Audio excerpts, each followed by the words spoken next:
Presidentja e shtetit Gordana Siljanovska-Davkova sot do të dorëzoj propozimin për guvernator të ri të shtetit pasi guvernatorës aktuale i kalon nesër mandati.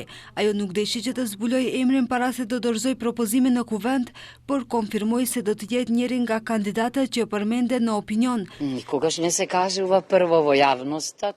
Nuk e them emrin fillimisht para gazetarëve, shpresoj se nuk mërziteni, por mendoj se veç më e di.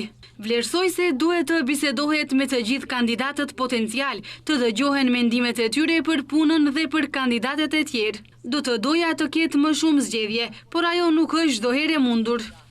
Edhe kryeministri Hristijan Mickoski, i pyetur sot nga gazetarët, tha se ende nuk ka informata se kë do të propozoj presidentja.